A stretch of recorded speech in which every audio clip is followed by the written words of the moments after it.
Is Joe Worrall set to leave Nottingham Forest in the January transfer window? Are Forest in trouble? Will they be able to sign any players? And a loan move for Speedy Gonzalez.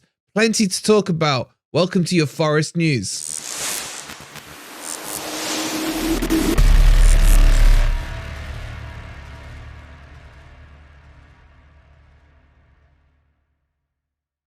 Good morning, good evening, or good night, wherever in the world you are. Hope you're well. Welcome to your latest Forest news. We're going to be telling you all about the latest links to Joe Worrall, about a decent signing that may be coming our way. And we've got some injury news updates ahead of the huge game on Wednesday at Fulham, where could it be Cooper's last game? Who knows? We will get into all of that. Please don't forget to hit the like button if you haven't already, subscribe if you're new. And let's jump into this and let's start with Joe Worrall.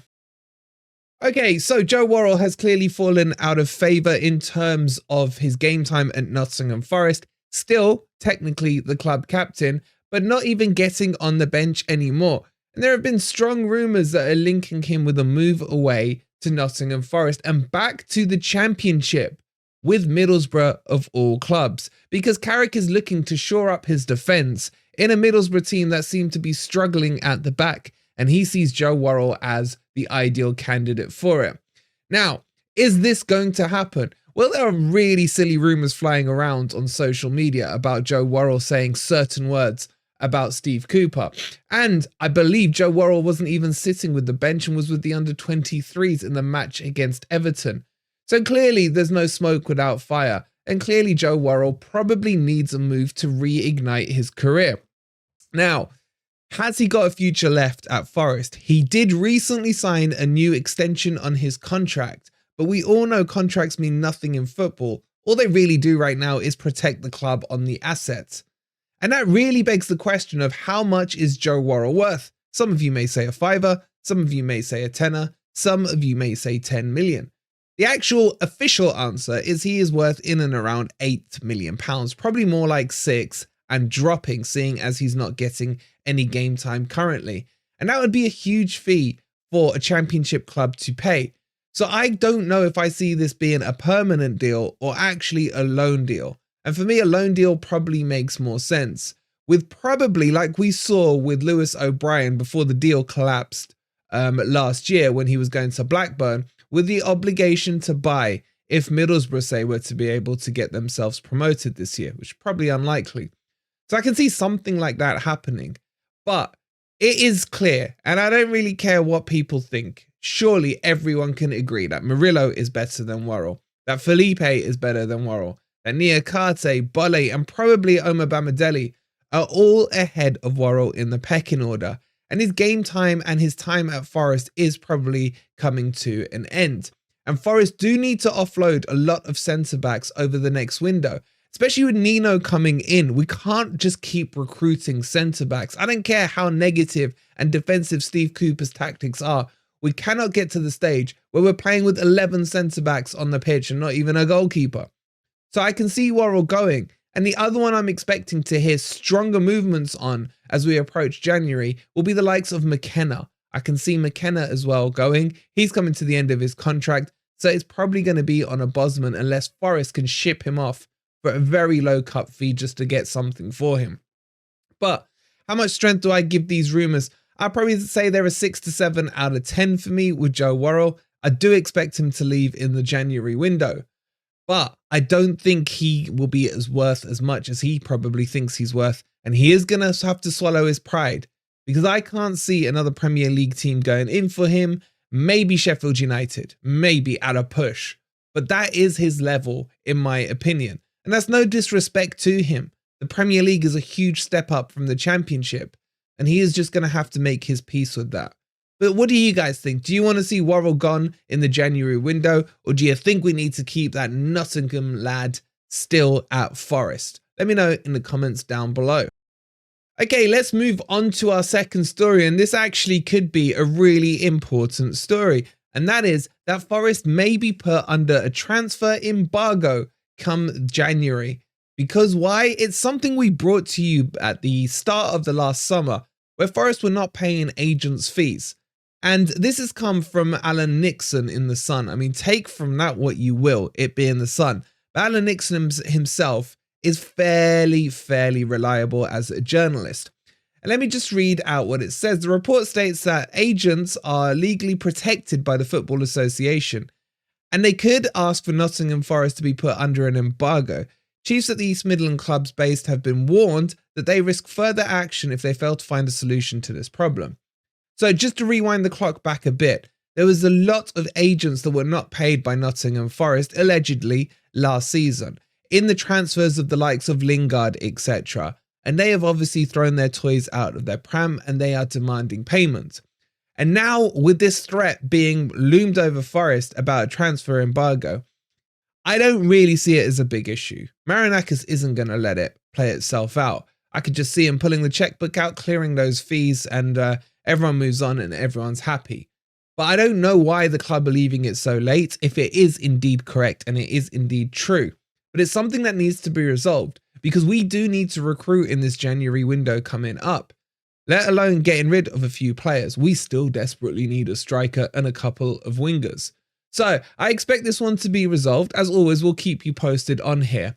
But it is starting to rear its ugly head. What, about 4 to 6 months ago is when it first broke, when we brought it to you. And it's now come back because those agents want their money. What do you guys think? Let me know in the comments as always down below. Okay, so let's move on and turn the focus ahead to Wednesday. We will, of course, do a full match preview for you guys tomorrow, as well as a live Gore stream. And don't forget, tonight at 7, we've got Beat the Drop, and I'm not looking forward to it. I know Ant's probably looking forward to it less than I am. But Steve Cooper has done his press conference, and in his press conference, he was asked a few things. One about his future, which basically, I don't know what I believe that comes out of this man's mouth anymore, to be honest. He said he's been speaking to the ownership every day since the Everton game. Well, that's only really yesterday, isn't it? Sunday, and today being Monday. And they haven't discussed that. They were just talking about the Everton match and a look ahead to the Fulham match. Yeah, right. Yeah, right, in my opinion. Maybe you believe it. I don't know. Let me know in the comments down below. But the thing I want to bring to your attention is the injury update. And there are a few that have potentially picked up knocks. But again, I don't know how much I believe Cooper when he tells us that Sangare wasn't fit or had just trained in one session last week and suddenly emerges on the pitch. It begs the question of why does he even bother answering the questions? But with that being said, let me give you the quotes on this. So Danilo, we'll start with Danilo. He's been poorly with an illness. I don't know if he's been too close to Sangare and picked up his virus. But that's not part of the quote, by the way. But Danilo, that's why he was out for the Everton game. Murillo has limped off, and Chris Wood, and this is a quote, did well to get through the game after hyperextending his knee in the first half. How the hell did Chris Wood hyperextend his knee in the first half? That would have required some form of movement. And I think Cooper's there saying he did well to hyperextend his knee, meaning maybe he did actually move and we didn't see it. But apparently he's hyperextended his knee. I don't think he will be out, but that's the update on him. Overall, and again, this is another quote, we've definitely got a few bumps and bruises from the last game. Whether players will be available or not, I'm not quite sure yet. Again, Cryptic Cooper, when it comes to injuries, I'd rather he just came out and said it. I get it, you don't want to give your opponents the advantage by letting them know. But it was just so wishy-washy that there was no actual answer to it. That my guess is all those players will be available apart from Bolly, because Bolly as well, he had to come off at half-time. It was his hip. Cooper saying it looks like it's settled down. But again, he said it's difficult to know because it's in a bad place, but he's in a lot of pain. So I expect from that list, Bolly to be the only one who isn't available for the squad. And this whole talk about Forest having an injury crisis or the third biggest injury list in the Premier League, for me is absolute BS and absolute excuses. Because technically speaking, the only player we currently have officially out right now is Taiwo. Yes, I know how important he is, but we can't hide behind one injury. When last season we were carrying 12 injuries at some points throughout it. So one injury, you got to be creative enough to work your way around it. But that's the injury update ahead of Fulham. So probably expect Taiwo to start based on all of that. Who knows? Get your thoughts in. Okay, let's move on to some transfer news. And this one's all about Superman himself, Clark Kent. Actually, it's called Ryan Kent. But my God, is he lightning fast. Used to be at Rangers, now in the Turkish league with Fenerbahce. And there is talks of a loan move. In fact, it's even further than that a proposal has been put in for Nottingham Forest to bring him to the City ground. And I'm a big fan of his. He's 27 years old. He's scored 22 goals in 113 games for Rangers.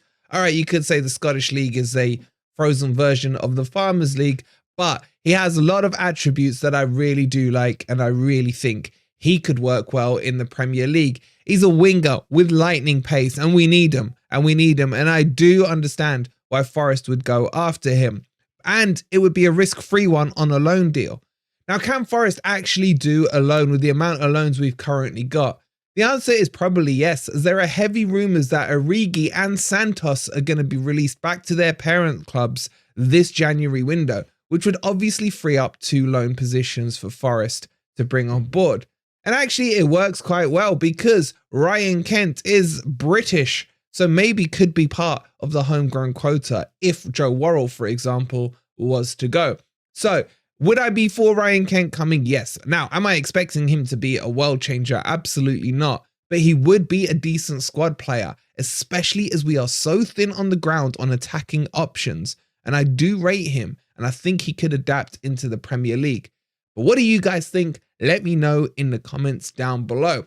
That, my friends, brings you up to speed with all your latest Nottingham Forest news. If you haven't already, please do hit that like button. Subscribe to Forest Fan TV if you are new. We'll be back at 7 PM tonight for Beat the Drop. I am so not looking forward to it. Come on, you Reds.